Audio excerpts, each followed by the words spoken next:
सब्जी ऊपर तेल नीचे। जब तक लड़कियों के लिए पढ़ाई लिखाई, स्कूल कॉलेज का इम्पोर्टेंस नहीं था, तब उनकी जिम्मेदारी सिर्फ इतनी होती थी कि वो घर गृहस्थी के काम जैसे खाना पकाना, साफ सफाई करना, बच्चों का पालन पोषण करना, इन सब कामों में पारंगत हो जाए।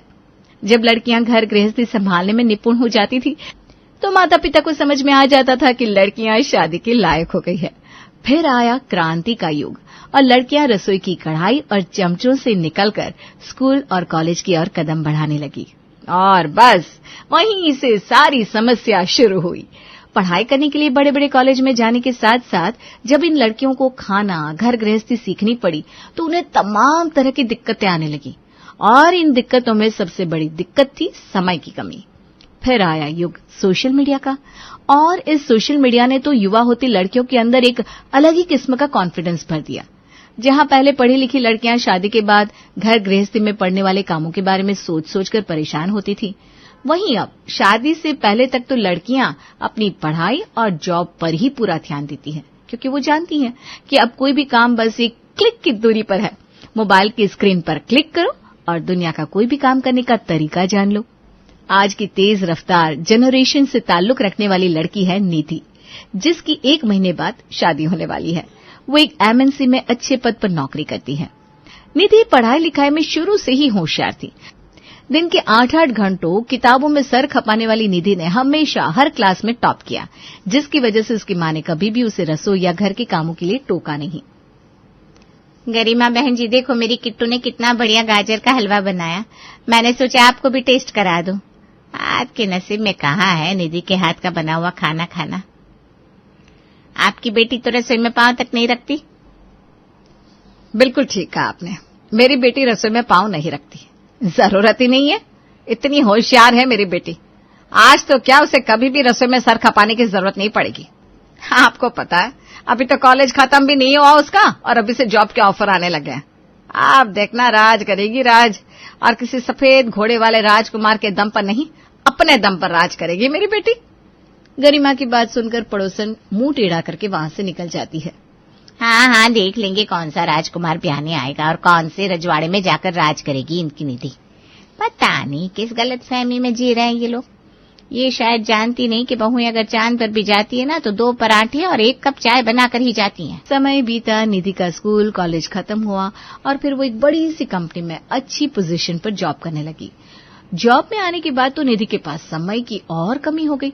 ऊपर से आजकल का ओवरटाइम का कल्चर, जिसने वैसे ही कॉर्पोरेट में काम करने वाले एम्प्लॉइज की नींद उड़ा रखी है। बेटा अब बस बहुत हो गई तेरी नौकरी। आज तक तूने घर के काम में कभी हाथ नहीं लगाया और मैंने भी कभी दबाव नहीं बनाया, लेकिन बेटा अब तो मुझे भी सोच सोच कर डर सा लग रहा है। मेरी मान 1 महीने की छुट्टी ले ले और कुछ सीख ले बेटा। कैसे चलाएगी तू शादी के बाद घर? तेरे ससुराल में तो तेरी सास भी नहीं है जो तुझे सही गलत सिखा सके। मम्मी, आप तो ऐसे बात कर रहे हो जैसे शादी के बाद मुझे आप अमेज़न के जंगलों में छोड़ने वाली हो, जहाँ पर कोई सुख सुविधा नहीं होगी। इतना क्यों टेंशन लेती हैं आप? अरे अब आपका जमाना नहीं रहा कि शादी के नाम से ही लड़कियों की घर के काम के बारे में सोच सोच कर सांसें ऊपर नीचे होने लगे। अरे मम्मा, 2025 चल रहा है। अब हमारे जनरेशन की लड़कियां भी झाड़ू पोछा, बर्तन और खाना बनाने के बारे में सोचकर अपना खून जलाएंगी, तो क्या फर्क रह जाएगा आप में और हम में? आपको पता है ऑफिस में कितना काम है मेरे पास। बहुत बिजी शेड्यूल है मेरा, और आप छुट्टी लेने की बात कर रही हो। हाँ, नौकरी ही कर तू। शादी के बाद ना रोएगी मेरी बातें याद करके। बेटा ये शादी का लड्डू ना बस नाम का लड्डू है, बड़ा तीखा होता है, अच्छों से खाया नहीं जाता ये। हाँ तो माँ, अपनी बेटी को कम समझ रही हो क्या आप? इस शादी के लड्डू में जितनी तीखी मिर्च पड़ी हुई है ना, सबका अचार डाल दूंगी मैं, फिक्र मत करो। और फिर जॉब करती है आपकी बेटी। मेरे हाथों में पैसों की पावर है। जो काम करना मुझे नहीं आएगा उसके लिए कोई नौकर लगा लेंगे, या फिर आजकल तो हर काम के लिए एक मशीन मिल रही है। बर्तन धोने के लिए डिश वॉशर आता है, कपड़े धोने के लिए वॉशिंग मशीन आती है, यहाँ तक कि अब तो घर में झाड़ू पोछा लगाने के लिए रोबोटिक वाला मॉप भी मिलने लगा है, जो घर के कोने कोने में पोछा मार के घर को चमका के रखता है। अच्छा, और ये बच्चे पालने और तवे पर रोटियां डालने के लिए भी कोई रोबोट आता है क्या? बता दे बेटा। लाख रोबोट आ जाए लेकिन घर की बहू ही होती है, और जब घर में बहू आ जाती है ना तो उसके बाद सबको उसके हाथ से किया काम ही पसंद आता है। थोड़ा समय निकाल कर थोड़ा घर का काम सीख ले बेटा। मुझे तो सोच सोच के घबराहट होती है कि पता नहीं कैसे तू शादी के बाद सब मैनेज करेगी। वो टाइम कहाँ है मम्मा मेरे पास? अब बताओ ना, सुबह से लेकर शाम तक तो ऑफिस में रहना पड़ता है, ऑफिस से निकलकर शादी के लिए तैयारी में लगना पड़ता है। अब क्या रात को सोना भी बंद कर दूं? माँ की बातों को निधि पिछले कई सालों से इग्नोर कर रही थी। आज भी माँ की बातों का उसके ऊपर कोई खास असर तो हुआ नहीं था, और इस तरह शादी की तैयारियां और काम के प्रेशर के बीच में 1 महीना भी बीत जाता है और निधि शादी के बाद अपने ससुराल पहुंच जाती है। तुम्हें पता है निधि, हमारी शादी की खुशी सबसे ज्यादा पापा को है, क्योंकि मम्मी को गए 8 साल हो गए और पिछले 8 सालों से पापा घर के खाने के लिए तरस रहे। ऐसा नहीं है कि पापा को खाना बनाना नहीं आता, पापा और मैं दोनों ही काम चलाने भर का खाना बना लेते हैं, लेकिन पापा कहते हैं कि घर की लक्ष्मी के हाथ में अन्नपूर्णा का वास होता है। जो स्वाद घर की औरतों के हाथों में होता है वो आदमियों के हाथों में कभी आ ही नहीं सकता।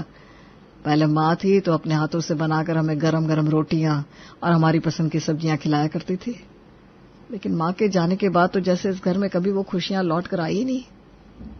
अरे नमित, कैसी बातें करते हो तुम? दुनिया कहाँ से कहाँ पहुंच गई और तुम अभी भी औरत को अन्नपूर्णा लक्ष्मी बता रहे हो। ऐसी कोई बात नहीं होती, ये ना स्किल की बात है। खाना बनाना सिर्फ औरतों का काम है, ऐसा कौन सी किताब में लिखा है? तुम मन से बनाओगे तो हो सकता है तुम्हारा खाना मुझसे बेटर बने।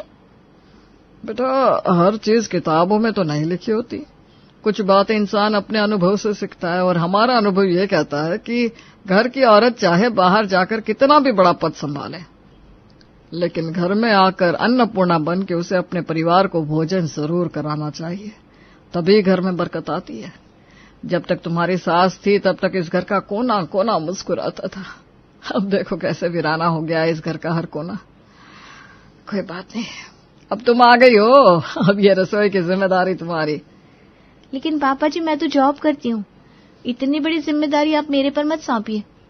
बेटा, हम समझते हैं कि तुम नौकरी करती हो, इसीलिए घर के बाकी कामों के लिए हमने नौकर रखा हुआ है। जब इस घर में कोई औरत नहीं थी तब भी हमने कभी नौकरों के हाथ का खाना नहीं खाया, फिर अब तो तुम आ गई हो तो अब नौकरों के हाथ का खाना खाने का तो कोई प्रश्न ही नहीं उठता। समझ रही हो ना बेटा? और हाँ, ऐसा नहीं है कि खाना तुम्हें अकेले ही बनाना है, तुम चाहो तो घर पर काम करने के लिए अंजलि नाम की एक लड़की आती है, उससे खाने की तैयारी में मदद ले सकती हो। निधि को पूरा भरोसा था कि ससुर जी चाहे उसकी बात को नहीं समझ पा रहे, लेकिन उसका पति नमित उसकी इस बात को जरूर समझ जाएगा। इसीलिए अपने कमरे में पहुंचकर वो एक बार फिर से नमित को समझाने की कोशिश करती है। देखो नमित, ना तो मुझे खाना बनाना आता है, ना ही मेरा कोई इंटरेस्ट है। तुम्हें पता है ऑफिस में बहुत बिजी रहती हूँ मैं, बहुत जिम्मेदारी है मेरे पास। अब ये खाना वाना बनाने का काम मुझसे नहीं हो पाएगा। तुम अपने पापा को समझाओ ना। अरे यार, हम कोई अच्छा सा कुक लगा लेते हैं जो घर में सिर्फ 3 टाइम आकर खाना ही बनाएगी। वो ट्रेंड शेफ होते ना, पैसा थोड़ा ज्यादा लेंगे लेकिन खाना बहुत बढ़िया बनाएंगे। बड़ी मुश्किल से इतने सालों बाद पापा को खुश देखा है मैंने, अब तुम मेरे लिए इतना भी नहीं कर सकती क्या निधि? अरे तुम चिंता मत करो, अंजलि से बोलकर सब्जी काटना, आटा गूंथने वाला सारा काम करवा लिया करेंगे। बस तुम अपने हाथों से सब्जी छौंक दिया करना और पापा के लिए रोटियां बना दिया करना। किसी भी तरह से अपनी दाल गलती ना देख निधि अब परेशान नजर आ रही थी। लगता है खाना बनाना ही पड़ेगा। नमित और पापा जी तो कुछ सुनने को तैयार ही नहीं है, लेकिन बनाऊंगी तो तब ना जब मुझे बनाना आता होगा। करूँ तो क्या करूँ? ऐसा करती हूँ, सोशल मीडिया पर चेक करती हूँ। आजकल तो हर तरह की रेसिपी सोशल मीडिया पर बड़े आराम से मिल जाती है।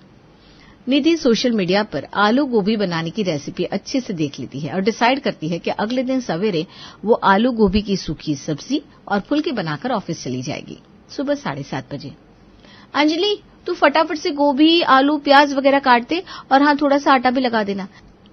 फिर मैं सब्जी और रोटियां बनाती हूँ और तब तक ना मैं रेडी होकर आती हूँ। जी भाभी, मैं कर दूंगी। रेसिपी तो निधि एक दिन पहले देख चुकी थी, इसलिए अब उसे थोड़ा कॉन्फिडेंस आ गया था। मैं भी ना बिना बात ही घबरा रही थी। ऐसा कोई रॉकेट साइंस नहीं होता सब्जी बनाने में। हाँ, बस एक ग्रेवी वाली सब्जी में जरा कमजोर हूँ, इसीलिए ये सूखी सब्जी बना दिया करूंगी। तेल डालो, उसमें प्याज लहसुन का तड़का डालकर 5 मिनट धीमी आंच पर भूनकर फिर सब्जी डालकर रख दो, हो गई सब्जी तैयार। लेकिन जब निधि सब्जी बनाने लगी तो ये भूल गई कि सब्जी के लिए तेल कितना लेना है, इसलिए वो कढ़ाई में जरूरत से लगभग 3 गुना तेल निकाल लेती है और उसके बाद रेसिपी में जैसे बताया गया था उसी के अनुसार वो गोभी की सब्जी बनाकर तैयार कर देती है। जब दोनों बाप बेटे टेबल पर खाना खाने बैठते हैं तो सब्जी की हालत देखकर दोनों हैरान। बेटा निधि, तू तो बोल रही थी आलू गोभी की सूखी सब्जी बनाएगी, लेकिन तूने तो रस्सेदार सब्जी बना रखी है। अरे नहीं पापा, ये ग्रेवी नहीं है, तेल है। तेल छान कर ही सब्जी निकालिएगा अपने लिए। बेटा मुझे लग रहा है कि बहू बिल्कुल ही अनाड़ी है, इसे सब्जी बनानी आती नहीं है। क्या रसोई संभालेगी है? 3 लोगों की सब्जी में क्या इतना तेल डाला जाता है कि सब्जी नीचे रह जाए और तेल ऊपर तैरता रहे? सॉरी पापा जी, वो आज ना थोड़ा जल्दबाजी में हो गया था, आगे से मैं ख्याल रखूंगी।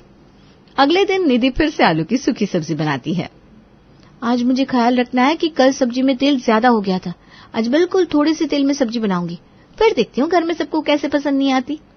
निधि कढ़ाई में थोड़ा सा तेल निकालती है और आलू डालकर सब्जी बनाना शुरू कर देती है।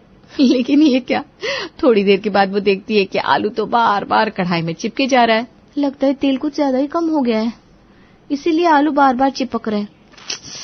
बड़ी उलझन हो रही है, इससे तो अच्छा मैं थोड़ा तेल ही बढ़ा देती हूँ। निधि एक बार फिर कढ़ाई में थोड़ा तेल बढ़ा देती है और उसके बाद जब सब्जी बनती है तो अब की बार आलू बिल्कुल भी नहीं चिपकते, जिसे देखकर निधि खुश हो जाती है। ये हुई ना बात निधि, आज तेरी सब्जी एकदम परफेक्ट बनेगी। वो तो तुझे सही समय पर याद आ गया कि कढ़ाई में तेल बढ़ाने की जरूरत है, वरना आज आलू की सब्जी नहीं बल्कि आलू की राख से ही नाश्ते में पराठे खिलाने पड़ते मुझे सबको। कुछ देर बाद जब नमित और उसके पापा डाइनिंग टेबल पर खाना खाने के लिए बैठते हैं तो आज फिर से बहू की आलू की सब्जी में बहते हुए तेल को देखकर उनका दिमाग गर्म हो जाता है। अरे बहू, अब तू क्या महीने में मेरा ऊपर का टिकट कटाना चाह रही है जो रोज रोज ऐसा खाना बनाकर सामने रख देती है? ऐसी बात क्यों कर रहे हैं पापा जी, मैंने तो खुद अपने हाथों से ये खाना बनाया है जैसा कि आपने मुझसे कहा था। बेटा कहा तो था, लेकिन मुझे ये नहीं पता था कि मेरी बहू को तेल से इतना प्यार है कि वो 1 महीने का तेल 4 दिन में ही डालकर सब खत्म कर देगी। अरे बेटा, सब्जियां ऐसे बनती है क्या? माना तुमने कभी सब्जी बनाई नहीं है, लेकिन खाई तो होगी। तुम्हारी मम्मी जो खाना बनाती थी, क्या उसमें से तेल ऐसे ही बहता रहता था? सही बताए तो खाने लायक भी नहीं बनी है तुम्हारी सब्जी। हमसे नहीं खाया जाएगा बेटा ये इतना तेल वाला खाना। तुम ऐसा करो, हमको 1 गिलास दूध दे दो, हम तो दूध से ही पराठा खाकर चले जाएंगे। अरे पापा जी, अब समझ नहीं रहे, वो जो सब्जी में एक्स्ट्रा तेल होता है ना, यही तो आजकल कुकिंग का नया सीक्रेट है। ये एक्स्ट्रा तेल निकालकर कटोरी में रख लो और फिर अगर इस तेल से पराठे बनाओ तो ओए क्या टेस्टी पराठे बनते हैं। बस इसीलिए मैं भी सब्जी में थोड़ा तेल एक्स्ट्रा डाल देती हूँ, ताकि फिर इस मसाले वाले तेल के जब कुरकुरे पराठे सेको तो उन्हें खाकर मुंह से वाह वाह निकलने लगे। अच्छा, तो तुम्हारे पीले पीले पराठों का राज यह है कि तुमने इन पराठों को भी इस सब्जी में से निकले हुए तेल से बनाया है। ठीक कहा ना मैंने? बिल्कुल ठीक है पापा जी। आप तो बस ये बताइए, पराठे खाने में लग रहे हैं ना एकदम लाजवाब।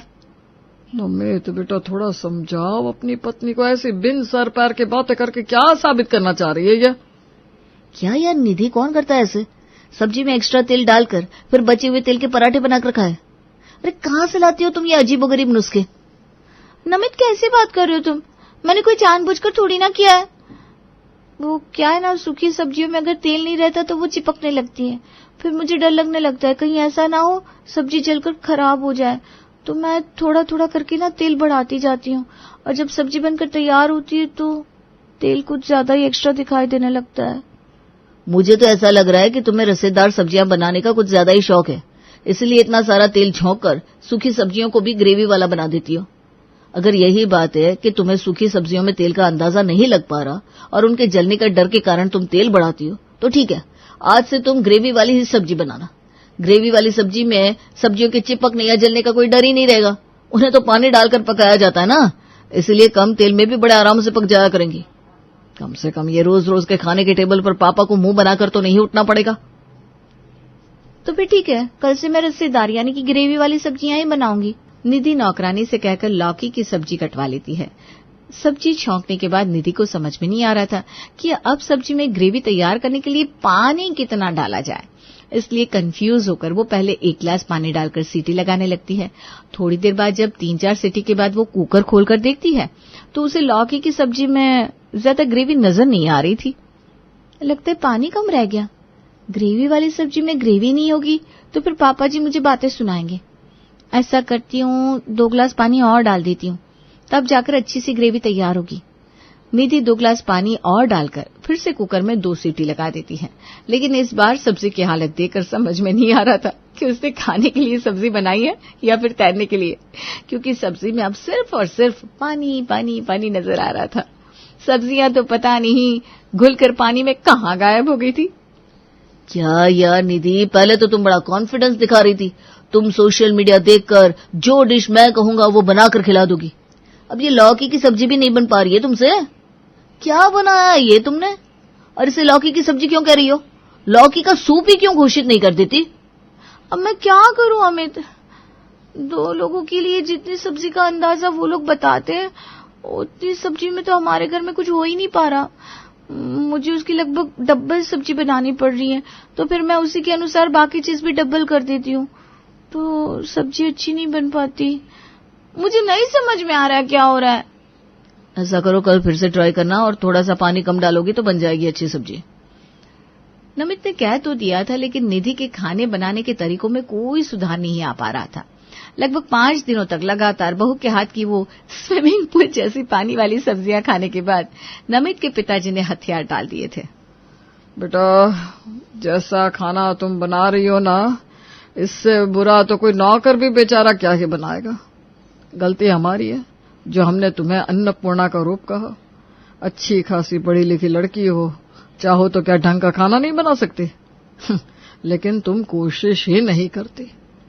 पापा जी, सुबह के समय मुझे इतनी जल्दी होती है कि उस समय मैं ज्यादा कुछ सोच नहीं पाती। बस फटाफट कुकर में सब्जी डालकर 2 ग्लास पानी डालने के बाद सीटियां लगा देती हूँ। देख बेटा, मुझसे ये तेरी पानी में डूबी सब्जी तो नहीं खाई जाएगी। उससे अच्छा है तू अपनी वही ज्यादा तेल वाली सब्जियां बना लिया कर।